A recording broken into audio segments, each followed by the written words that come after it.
chief targeted by Paxton. Thank you for being here tonight.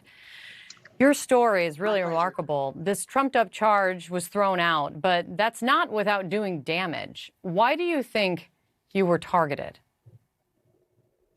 Well, I think there are several reasons. I think I made a good target because I fought back. I felt like it was more important to protect the election workers who were working in the counting station to tally ballots than it was to allow some out-of-control poll watchers to try to infect these innocent workers. And that's what seemed to be going on at the counting station when these folks came in.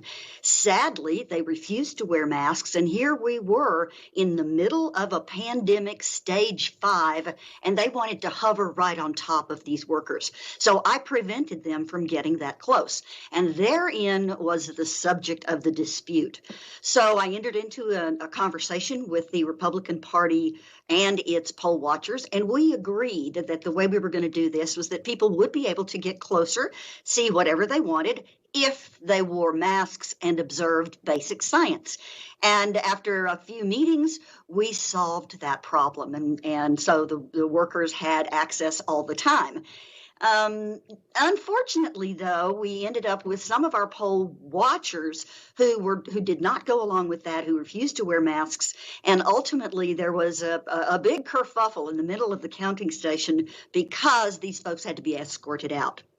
Now, the rest of us were happy with the outcome, with the agreement that we had between the workers and the poll watchers. So ultimately, there was no reason to pursue this any further. Nevertheless, Ken Paxton decided that he would single me out in order to make an example of what is probably one of the most liberal voting areas in Texas. Well, and again, to reinforce, this was thrown out after, tens of thousands of dollars of legal fees that you had to take on in the beginning by yourself. I have to say, Dana, we reached out to the Attorney General's office for comment. They responded with a statement saying, in part, quote, normal procedures were followed in the case at issue, and also adding this: local election officials can ensure fewer investigations in the future if they run their elections with transparency, security, and honesty in accordance with state election laws.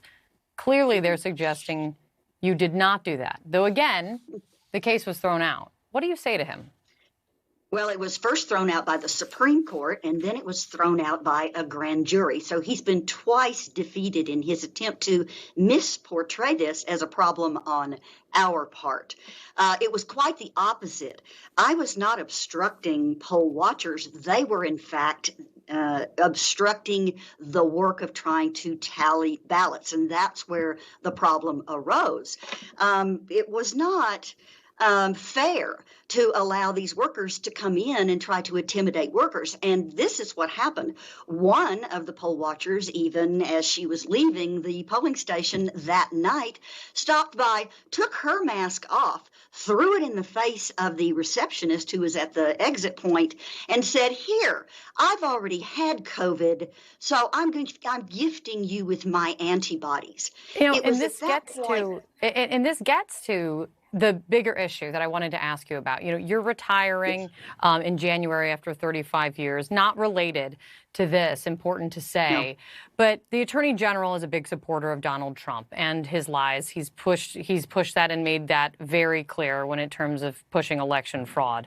But still, in Texas lawmakers have passed laws already making it harder for people like you to do your job. What are you afraid that this means for future elections? That is the point. What we have is a situation where now this new law has made it easier for poll watchers to have what's called free movement in any of the places where voting is happening or tallying is happening, and yet the election workers are denied the basic right for a safe workplace. That's not okay, and that's what we were trying to accomplish. And the local GOP here and I agreed on a way to do that. We didn't need the interference and the intimidation from the Attorney General to disrupt that agreement. What I hope for the future is that we will all focus on an equal level of concern about election workers so that we can continue to recruit good, civic-minded people who want to help with elections, and we don't have this intimidation factor for people who are working inside the polling place. voices. Those are our guardians of democracy. Those are the people we need to treat better. Well, that's yet to be seen how well that holds next time. Thank you very much for coming on. I appreciate your time.